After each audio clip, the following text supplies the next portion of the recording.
गरीब बेटी की शादी। ये कहानी रामपुर नामक गांव में रहने वाले एक गरीब परिवार की बेटी की है, जिसके पिता का नाम हरि था और उसकी एक बेटी थी सोहिनी। सोहिनी अपने पिता के साथ रहती थी। जब वो 5 वर्ष की थी तभी उसकी माँ का देहांत हो गया था। उसके पिता हरि ने अकेले ही अपनी बेटी को पाला था। सोहिनी दिखने में बचपन से ही बहुत सुंदर थी और पढ़ने में भी बहुत होशियार थी। सोहिनी के पिता पास ही के एक गांव में एक सेठ के घर पर काम करते थे। हरी, कहाँ मर गया तू? जल्दी मेरे जूते ला, मुझे सूरज के स्कूल जाना है। आज मेरे बेटे की परीक्षा का परिणाम आ रहा है, मुझे टाइम से पहुंचना है। ये लीजिए साहिब आपके जूते। सेठ तैयार होकर स्कूल चला जाता है, लेकिन जब उसको अपने बेटे का परिणाम मिलता है तो वो गुस्से में घर आता है और अपने बेटे को खूब डांटता है, क्योंकि सूरज की परीक्षा में बहुत ही कम अंक आए थे। और दूसरी तरफ जब हरि अपने घर जाता है तो उसकी बेटी सोहिनी जल्दी से अपने पिता के पास आती है। पिताजी देखो, मैं अपनी कक्षा में प्रथम आई हूँ। अरे वाह मेरी बेटी, शाबाश। हरि और सोहिनी बहुत खुश थे। सब सही से चल रहा था। समय बीतता गया। अब सोहिनी बड़ी हो गई थी और अभी वो कॉलेज जाने लगी थी। और दूसरी तरफ सेठ का बेटा सूरज भी बड़ा हो गया था और वह सोहिनी के साथ ही कॉलेज में उससे एक बड़ी क्लास में पढ़ता था। लेकिन वो कॉलेज में पूरा दिन अपने दोस्तों के साथ घूमता रहता था और पढ़ाई पे कुछ खास ध्यान नहीं देता था। एक दिन, सोहिनी बेटा, मुझे जल्दी से खाना दे दो, मुझे जल्दी जाना है। सेठ ने आज मुझे जल्दी बुलाया है। पिताजी, अभी तो मुझे खाना बनाना है, आप थोड़ी देर रुको। नहीं बेटा, अभी मैं चलता हूँ, नहीं तो सेठ गुस्सा होगा। मैं बाहर कुछ खा लूंगा। हरि जल्दी से सेठ के घर के लिए निकल जाता है। सोहिनी खाना बनाती है और सोचती है, पिताजी को सेठ के घर खाना दे आती हूँ और वहीं से कॉलेज चली जाऊंगी। सोहिनी सेठ के घर जाती है और वहाँ वो देखती है, लेकिन उसे कोई दिखाई नहीं देता।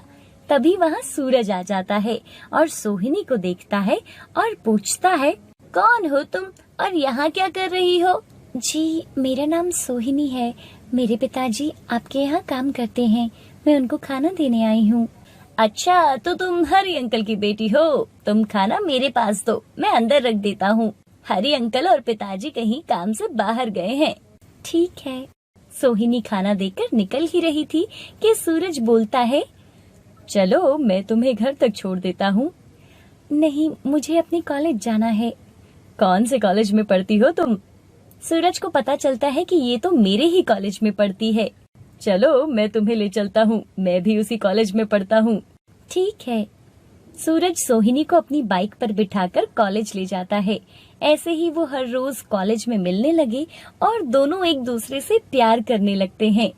हम शादी कब करेंगे? तुम्हारे पिताजी मान तो जाएंगे ना?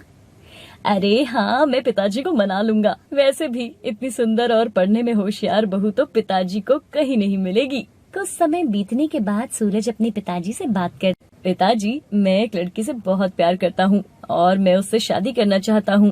कौन है वो लड़की? उसका खानदान कैसा है? पिताजी, वो हरि अंकल की बेटी है। क्या? अपना हरि जो हमारे यहाँ काम करता है? तुम्हारा दिमाग तो ठीक है ना? तू उस नौकर की बेटी को इस घर की बहू बनाना चाहता है? पिताजी, वो बहुत अच्छी लड़की है और पढ़ने में बहुत होशियार है। ये पढ़ाई लिखाई की बातें तू मुझे मत समझा। मैं सिर्फ इतना जानता हूँ कि तेरी शादी किसी बड़े घर में होगी और वो नौकर की बेटी इस घर में कभी नहीं आएगी। सूरज गुस्से में वहाँ से चला जाता है। दूसरे दिन जब हरि काम पर सेठ के घर आता है तो सेठ हरि को बहुत बुरा भला बोलता है और उसे काम से निकाल देता है और हरि बेचारा दुखी होकर घर चला जाता है। हरि जब घर आता है तो सोहिनी अपने पिता को ऐसे दुखी देखकर उनके पास जाती है और उनसे पूछती है, क्या हुआ पिताजी, आप इतने दुखी क्यों हो? क्या हुआ? सब ठीक तो है ना? हरि सोहिनी को सारी बात बताता है और ये भी बताता है कि सेठ ने उसे काम से निकाल दिया। पिताजी, मुझे माफ कर दीजिए, मेरी वजह से ये सब हो रहा है। और दूसरी तरफ सूरज पूरी तरह सोहिनी के प्यार में पागल हुआ था। वो तो बस अब सोहिनी से ही शादी करना चाहता था और किसी से भी नहीं। और उसके पिता तो बस यही सोच रहे थे कि वो उस गरीब बेटी से अपने बेटे की शादी कैसे होने से बचाए। कुछ दिन ऐसे ही गुजर गए, लेकिन अपने बेटे की जिद के कारण उन्हें हरी के घर रिश्ता लेकर जाना ही पड़ा। एक दिन सुबह सुबह हरी के घर के दरवाजे पे कोई आया। सोहिनी बेटा, देखो तो कौन आया है। पिताजी, वो सेठ जी आए हैं। सेठ हरी से बात करता है और शादी के लिए मान जाता है। सब कुछ सही से हो रहा था, लेकिन सेठ इस शादी से बिल्कुल भी खुश नहीं था। उसे पता था कि हरी से दहेज में उसे कुछ नहीं मिलेगा। शादी वाला दिन आ गया। सब शादी की तैयारियों में लगे थे और बारात आने का समय भी हो गया था। हरी ने जो भी अपनी जमा पूंजी थी वो सब आज अपनी बेटी की शादी में लगा दी थी। घर के बाहर बारात आ गई थी। सब बहुत खुश थे। तभी सेठ हरी को बुलाता है और उससे बोलता है, मुझे तुमसे अकेले में कुछ बात करनी है। सेठ और हरी कमरे में जाते हैं। देख हरी, मैं अपने बेटे की शादी तेरी बेटी से तभी करूंगा जब तू दहेज में अपनी बेटी को 5 लाख रुपए देगा। सेठ जी, आप ये क्या कह रहे हो? मैं कहाँ से इतने पैसे दूंगा? आप तो सब जानते हो, जो कुछ भी मेरे पास था मैंने सब अपनी बेटी की पढ़ाई में और अभी उसकी शादी में लगा दिया है। मेरे पास अब कुछ भी नहीं है सेठ जी। देख, ये सब मैं नहीं जानता। तेरी बेटी की डोली तभी उठेगी जब तू मुझे इतने पैसे देगा। हरी अपनी पगड़ी उतारकर सेठ के पैरों में रख देता है और उससे बोलता है कि उसके घर की इज्जत अब उसके हाथों में है। मैं कुछ नहीं जानता। अगर तू पैसे नहीं दे सकता तो अपने घर को मेरे नाम कर दे। हरी बेचारा बहुत रोता है और अपने घर के पेपर सेठ को दे देता है और दोनों बाहर आ जाते हैं। और उनकी ये सब बातें सोहिनी दूसरे कमरे में सुन रही थी। सूरज जब सोहिनी को हार पहनाने लगता है तो, रुको, मुझे ये शादी नहीं करनी। जो एक पिता का दर्द नहीं समझ सकता कि कैसे अपनी पूरी उम्र की कमाई पिता एक दिन में ही लुटा देता है और इतने प्यार से पाली हुई अपनी बेटी को किसी दूसरे इंसान को सौंप देता है। ये सोचकर कि शायद ये भी उससे उतना ही प्यार करेंगे जितना कि उसके पिता उससे करते हैं। तुम जैसे लालची लोगों की जगह तो जेल में है। चलो सूरज, हमें ऐसे गरीब परिवार में शादी नहीं करनी। सोहिनी, मुझे कोई दहेज नहीं चाहिए, मुझे सिर्फ तुमसे शादी करनी है। सूरज, अगर तुमने इससे ही शादी करनी है तो मेरे घर के दरवाजे तुम्हारे लिए हमेशा के लिए बंद हो जाएंगे। सेठ वहाँ से चला जाता है और सूरज सोहिनी से शादी कर लेता है। सूरज, सोहिनी और हरी साथ में रहने लगते हैं और उन दोनों को अच्छी नौकरी भी मिल गई थी। कुछ महीनों के बाद सूरज के पिता को भी अपनी गलती का एहसास हो जाता है और वो हरी से माफी मांगता है और वह उसे माफ कर देता है और फिर सब हंसी खुशी एक साथ रहने लगते हैं। ये कहानी अशोक के परिवार की है, जो अपनी पत्नी रेणुका और अपनी 2 बेटियों के साथ मुंबई में रहता था। अशोक एक बिजनेसमैन था और वह बहुत अमीर था। उसकी बड़ी बेटी का नाम मेघा और छोटी बेटी का नाम पिंकी था। मेघा का रंग सांवला था, जिसकी वजह से उसकी माँ रेणुका मेघा को अपने साथ कहीं बाहर नहीं लेकर जाती थी। और वहीं दूसरी तरफ छोटी बेटी पिंकी बहुत सुंदर थी। उसका रंग भी गोरा था और बिल्कुल साफ था और घर में हर कोई पिंकी की सुंदरता की तारीफ किया करता था। एक दिन अशोक और रेणुका अपनी दोनों बेटियों को नई ड्रेस लाकर देते हैं। अरे वाह, कितनी सुंदर है, मैं इसे अपने जन्मदिन पर पहनूंगी। तभी वहाँ पिंकी आ जाती है। दीदी, ये ड्रेस कितनी सुंदर है। माँ, ये मेरे पर ज्यादा अच्छी लगेगी ना? हाँ मेघा, तू ऐसा कर, दूसरी वाली ड्रेस रख ले, ये पिंकी पे बहुत अच्छी लगेगी।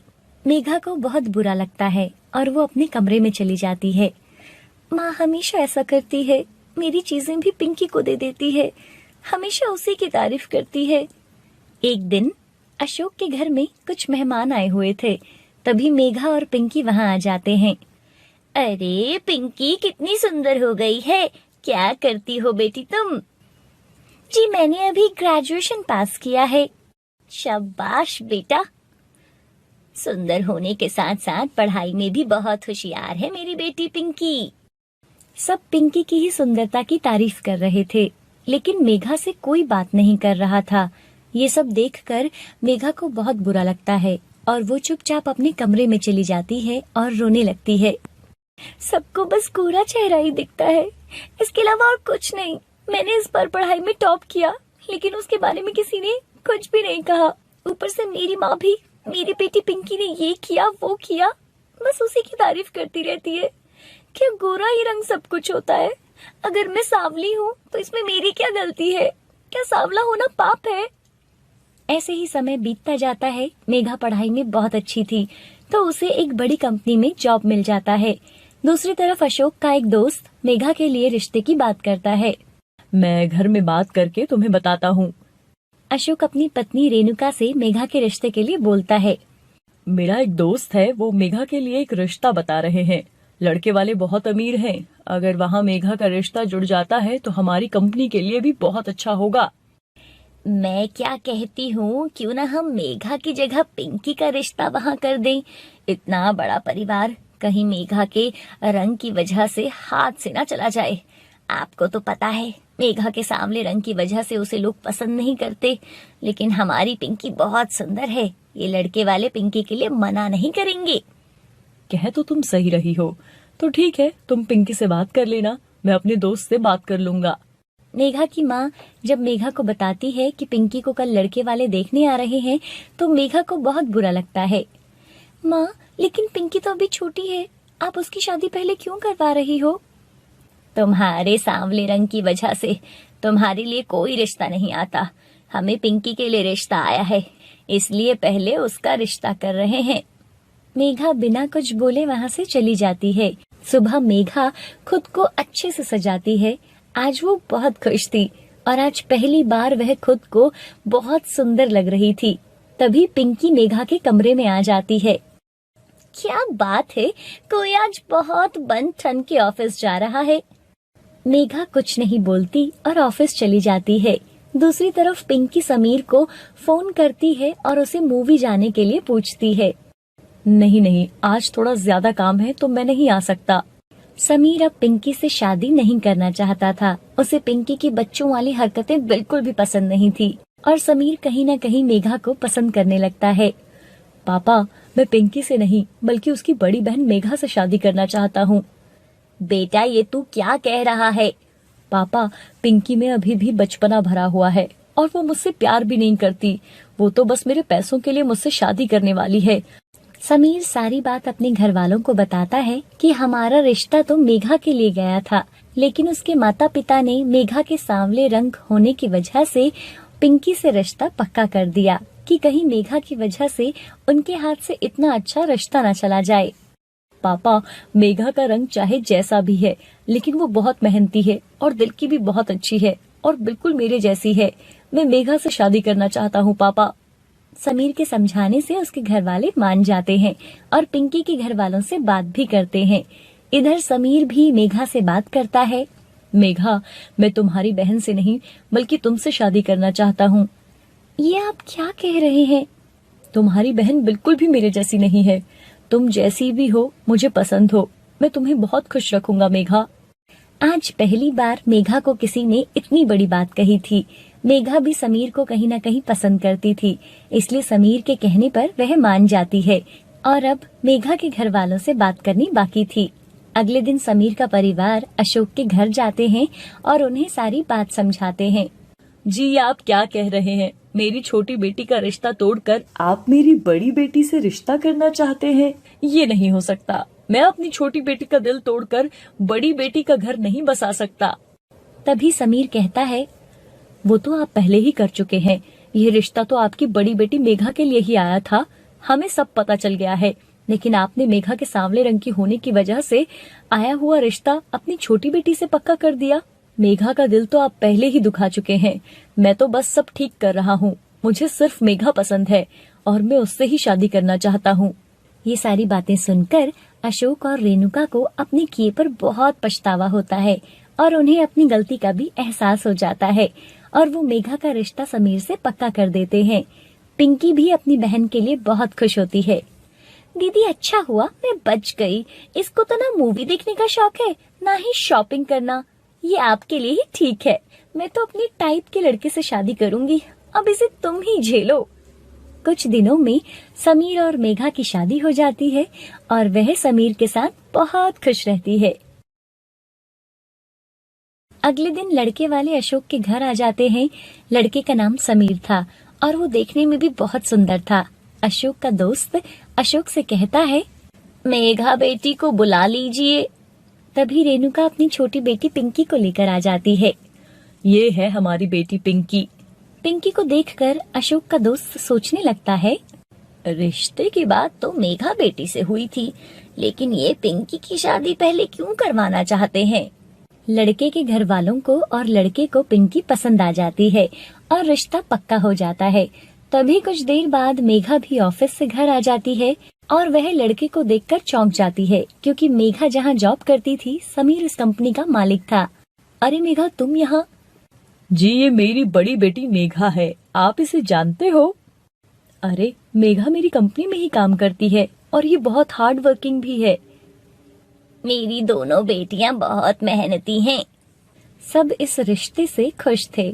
समय बीतता गया और मेघा और समीर ऑफिस में काम करते थे, जिससे उन दोनों में बहुत सारी बातें भी होने लगी थी। समीर को मेघा बहुत मेहनती और सुलझी हुई लगती थी और वो हमेशा उसके काम के लिए मेघा की तारीफ करता था। जब भी समीर मेघा से बात करता था तो उसे लगता था कि उसके ख्यालात मेघा से बहुत मिलते थे। और दूसरी तरफ पिंकी समीर को हर समय शॉपिंग और घूमने के लिए ही बोला करती थी।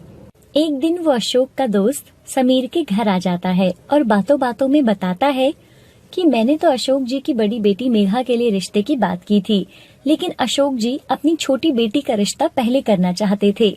ये सुनकर समीर को थोड़ा अजीब लगता है और फिर वो मेघा से इस बारे में बात करता है। फिर मेघा बताती है, मेरे सांवले रंग की वजह से मुझे कोई पसंद नहीं करता और शायद इसी डर से मेरे माँ बाप ने मेरे लिए आया हुआ रिश्ता मेरी छोटी बहन के लिए पक्का कर दिया। क्या ये सांवले रंग की बात कहाँ से आ गई? आज के समय में भी तुम्हारे घर वाले ये सब मानते हैं कि गोरा रंग ही सुंदरता है? अगर उस दिन तुम्हारी बहन की जगह तुम होती तो मैं तुम्हें ही पसंद कर लेता। मेरे लिए तो रंग मायने नहीं रखता, बल्कि संस्कार मायने रखते हैं। सच बोलूं तो पिंकी के साथ मेरे ख्यालात बिल्कुल भी नहीं मिलते। उसे हर समय पार्टी शॉपिंग करना ही पसंद है, लेकिन मुझे ये सब पसंद नहीं है। मुझे तुम जैसी लड़की चाहिए थी मेघा। ये सारी बातें सुनकर मेघा के दिल में समीर के लिए प्यार जग जाता है और वो रात भर समीर की बातों के बारे में ही सोचती रहती है। सुबह मेघा खुद को अच्छे से सजाती है। आज वो बहुत खुश थी और आज पहली बार वह खुद को बहुत सुंदर लग रही थी। तभी पिंकी मेघा के कमरे में आ जाती है। क्या बात है, कोई आज बहुत बन ठन के ऑफिस जा रहा है। मेघा कुछ नहीं बोलती और ऑफिस चली जाती है। दूसरी तरफ पिंकी समीर को फोन करती है और उसे मूवी जाने के लिए पूछती है। नहीं, आज थोड़ा ज्यादा काम है तो मैं नहीं आ सकता। समीर अब पिंकी से शादी नहीं करना चाहता था। उसे पिंकी की बच्चों वाली हरकतें बिल्कुल भी पसंद नहीं थी और समीर कहीं न कहीं मेघा को पसंद करने लगता है। पापा, मैं पिंकी से नहीं बल्कि उसकी बड़ी बहन मेघा से शादी करना चाहता हूँ। बेटा, ये तू क्या कह रहा है? पापा, पिंकी में अभी भी बचपना भरा हुआ है और वो मुझसे प्यार भी नहीं करती। वो तो बस मेरे पैसों के लिए मुझसे शादी करने वाली है। समीर सारी बात अपने घर वालों को बताता है कि हमारा रिश्ता तो मेघा के लिए गया था, लेकिन उसके माता पिता ने मेघा के सांवले रंग होने की वजह से पिंकी से रिश्ता पक्का कर दिया कि कहीं मेघा की वजह से उनके हाथ से इतना अच्छा रिश्ता न चला जाए। पापा, मेघा का रंग चाहे जैसा भी है, लेकिन वो बहुत मेहनती है और दिल की भी बहुत अच्छी है और बिल्कुल मेरे जैसी है। मैं मेघा से शादी करना चाहता हूँ पापा। समीर के समझाने से उसके घर वाले मान जाते हैं और पिंकी के घर वालों से बात भी करते हैं। इधर समीर भी मेघा से बात करता है। मेघा, मैं तुम्हारी बहन से नहीं बल्कि तुमसे शादी करना चाहता हूँ। ये आप क्या कह रहे हैं? तुम्हारी बहन बिल्कुल भी मेरे जैसी नहीं है। तुम जैसी भी हो मुझे पसंद हो। मैं तुम्हें बहुत खुश रखूंगा मेघा। आज पहली बार मेघा को किसी ने इतनी बड़ी बात कही थी। मेघा भी समीर को कहीं न कहीं पसंद करती थी, इसलिए समीर के कहने पर वह मान जाती है और अब मेघा के घर वालों से बात करनी बाकी थी। अगले दिन समीर का परिवार अशोक के घर जाते हैं और उन्हें सारी बात समझाते हैं। जी, आप क्या कह रहे हैं? मेरी छोटी बेटी का रिश्ता तोड़कर आप मेरी बड़ी बेटी से रिश्ता करना चाहते हैं? ये नहीं हो सकता। मैं अपनी छोटी बेटी का दिल तोड़कर बड़ी बेटी का घर नहीं बसा सकता। तभी समीर कहता है, वो तो आप पहले ही कर चुके हैं। ये रिश्ता तो आपकी बड़ी बेटी मेघा के लिए ही आया था। हमें सब पता चल गया है। लेकिन आपने मेघा के सांवले रंग की होने की वजह से आया हुआ रिश्ता अपनी छोटी बेटी से पक्का कर दिया। मेघा का दिल तो आप पहले ही दुखा चुके हैं।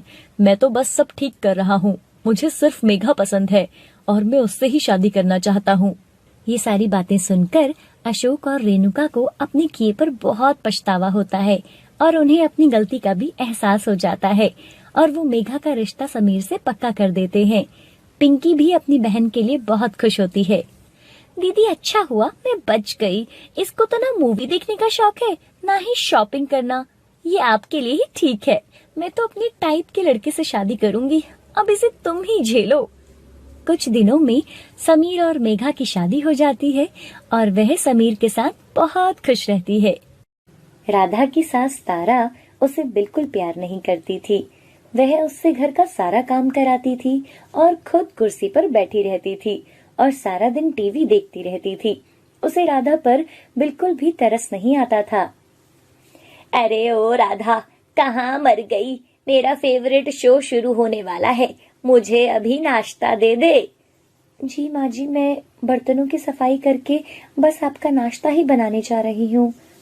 तुझ में अकल नाम की चीज तो है ही नहीं। अरे नाश्ता बनाएगी, मेरे लिए 2 बर्तन गंदे होंगे, उसके बाद सारे बर्तन एक साथ साफ कर लेना। तू ऐसे ही पैसे बर्बाद करती रहती है। बार बार बर्तनों को धोएगी तो ज्यादा पानी और साबुन का इस्तेमाल होगा। हाँ हाँ, तू तो यही चाहेगी ना कि मेरे बेटे की सारी कमाई ऐसे ही बर्बाद हो जाए। ऐसा क्यों कहती हो माँ जी, मुझसे भूल हो गई। चलिए मैं पहले आपके लिए नाश्ता बना देती हूँ, फिर बाद में सारे बर्तन एक साथ धो लूंगी। राधा अपनी सास तारा के लिए पोहा और पराठे बनाकर तैयार कर देती है और खाने के लिए उसे दे देती है। अरे पोहे में टमाटर नहीं डाले क्या? टमाटर खत्म हो गए थे माँ जी, मैं कल लाने वाली थी लेकिन याद नहीं रहा। हाँ हाँ, तुझे क्यों याद रहेगा? तू तो चाहती ही नहीं थी कि मेरा नाश्ता बनाए, इसलिए बहाने बनाती रहती है। टमाटर का क्या, मुझे तो जो भी पसंद है उसकी एक भी चीज याद नहीं रहती, और रहेगी भी क्यों? मैं थोड़ी ना तेरी माँ हूँ जो तू मेरी फिक्र करेगी। तारा बिना खाना खाए बाहर चली जाती है। ले लो, ताजा दूध ले लो। अरे ओ दूध वाले भैया, क्या हुआ?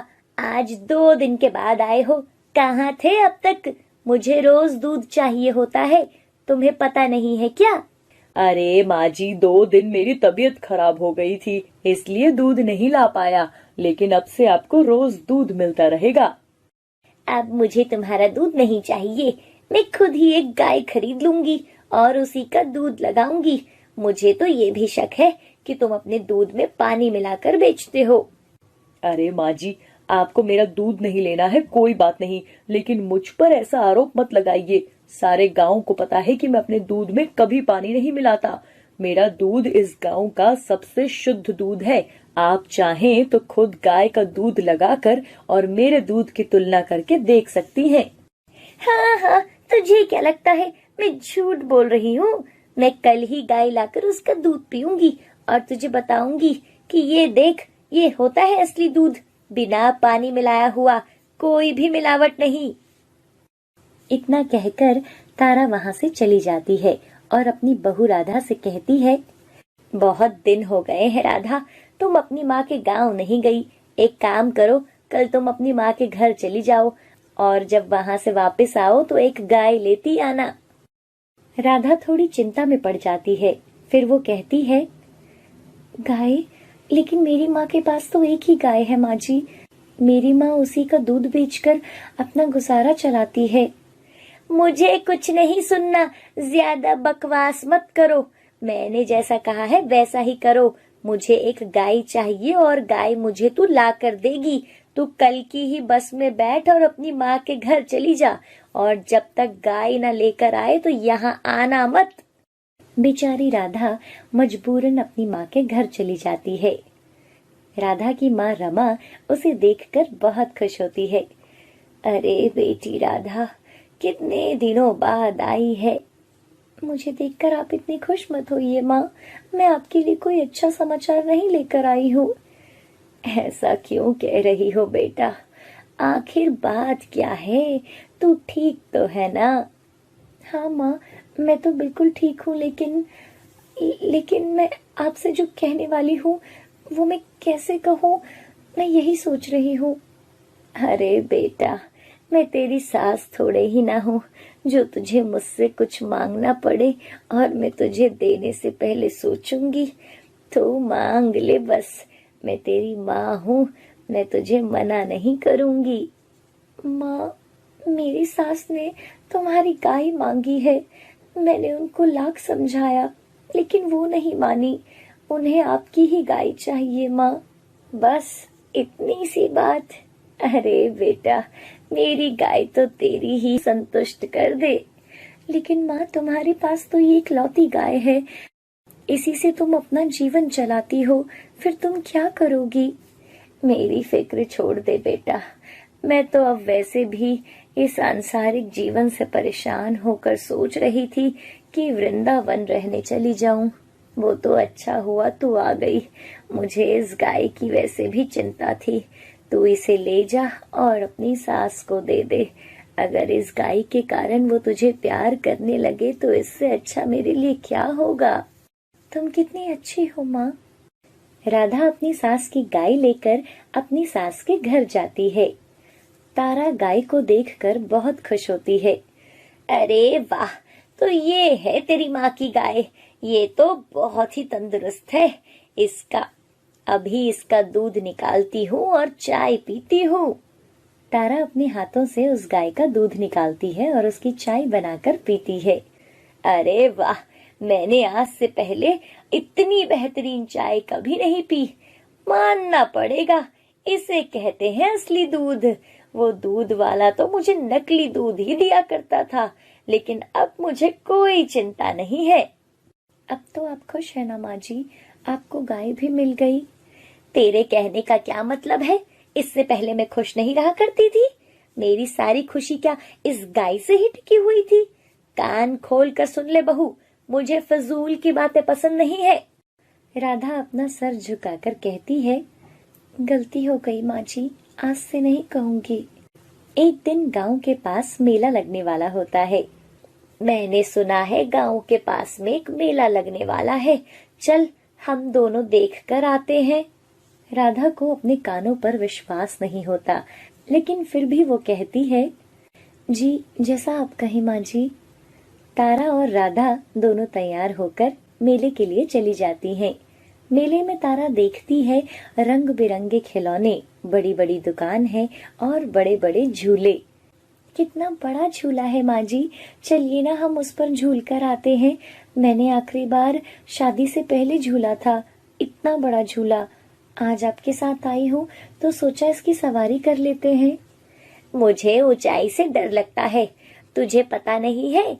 ऊंचाई पर जब झूला होगा और अगर वो रुक गया तो तू मुझे वहां से धक्का देकर नीचे गिरा देगी और तेरे रास्ते का कांटा साफ हो जाएगा और तू सारे घर पर राज करेगी। मैं सब समझती हूँ, इसलिए तू ये सब कह रही है ना, लेकिन मेरी बात कान खोल कर सुन ले। मैं इतनी आसानी से तेरे जाल में नहीं आने वाली हूँ, समझ में आई ना? हम लोग सिर्फ मेला देखेंगे, किसी भी झूले पर नहीं जाएंगे। राधा का मुंह उतर जाता है और वो कुछ नहीं कहती। तभी तारा एक दुकान के सामने से गुजरती है जहाँ पर निशानेबाजी चल रही थी। आजा बहू, देखते हैं किसका निशाना ज्यादा तेज है। मैं जब छोटी थी तब निशाने में सबसे आगे थी, अभी भी 2-4 गुब्बारे फोड़ सकती हूँ। तारा उस दुकान पर जाती है और निशाना लगाना शुरू करती है। तारा के 5 शॉट खाली जाते हैं और उससे एक भी गुब्बारा नहीं फूटता। इस बंदूक में ही खराबी है, नहीं तो ऐसा नहीं हो सकता कि मैंने 5 गोली चलाई और एक भी बार गुब्बारे पर नहीं लगा। ऐसी बात मत कीजिए माँ जी, उम्र के साथ आपकी नजर कमजोर हो सकती है, लेकिन ये बंदूक बिल्कुल सही है। अभी अभी एक भाई साहब एक टेडी बियर जीत कर गए हैं, 5 में से 5 शॉट मारकर। एक बार मैं भी ट्राई करके देखती हूँ माँ, इसी बंदूक से हो सकता है मेरा निशाना लग जाए। ओहो, तू खुद को बड़ी तीरंदाज समझती है। ठीक है, तू भी मेरी ही बंदूक से निशाना लगा, मैं भी देखती हूँ। राधा गुब्बारे पर निशाना लगाती है और उसमें 5 में से 5 शॉट में गुब्बारा फूट जाता है और वह इनाम में टेडी बियर जीत जाती है। ये देखिए माँ जी, मैंने टेडी बियर जीत लिया। हाँ हाँ, मेरी ही आंखें कमजोर हो गई हैं, अब चल यहाँ से। तारा अगली दुकान पर जाती है जहाँ पर छकड़ी का खेल चल रहा होता है। आइए मैम साहब, अपनी किस्मत आजमाइए, देखते हैं आज आपकी किस्मत में क्या है। आज मेरी किस्मत कुछ खास नहीं है, फिर भी तू बता क्या क्या खिला रहा है। हमारे पास बहुत सारे खेल हैं। अगर आप 100 रुपए वाला खेल खेलते हैं और उसमें आपकी 2 छकड़ियां 6 लाते हैं तो आपको 20,000 तक का नगद मिल सकता है। अगर आपकी तीनों छकड़ियों में 6 आता है तो आपको एक कार मिलेगी, लेकिन उसको खेलने के लिए आपको 10,000 लगाने पड़ेंगे। तो आप बताइए, आपको 2 छकड़ी वाला खेल खेलना है या 3 वाला? क्या कहा? मुझे कार भी मिल सकती है? ठीक है, तो फिर मैं 3 छकड़ियों वाला खेल खेलूंगी। ऐसा मत कीजिए माँ जी, लालच का फल बुरा होता है। मेरा दिमाग खराब मत कर, आज वैसे भी मेरा मूड खराब है। मुझे जीतने का एक मौका मिल रहा है, वो मैं अपने हाथ से नहीं जाने दूंगी। लेकिन हमारे पास 10,000 कहाँ है माँ जी? ये जो तेरे हाथ में सोने की अंगूठी चमक रही है, उसी का दाव लगाती हूँ। लेकिन माँ जी, ये तो उन्होंने मुझे दी थी। हाँ हाँ, तो क्या हुआ, जब वो वापस आएगा तो तेरे लिए एक और लेते आएगा। अभी मुझे इसकी जरूरत है, ला इधर। तारा राधा की सोने की अंगूठी दांव पर लगा देती है और पैसे हार जाती है। आपने ये क्या किया माँ जी? आज मेरी किस्मत ही खराब रही है। तारा और राधा दोनों घर चले जाते हैं। मैं समझ गई हूँ मेरी किस्मत इतनी बुरी क्यों चल रही है, क्योंकि मेरे साथ तुझ जैसी पनौती है। मैं अब तेरे साथ नहीं रह सकती, तेरी वजह से मेरा बेटा मेरे साथ नहीं रहता और अब उसकी अंगूठी भी चली गई है। मेरा सारा दिमाग खराब हो रहा है, तू इस घर को छोड़कर चली जा। ये आप क्या कह रही है माँ जी?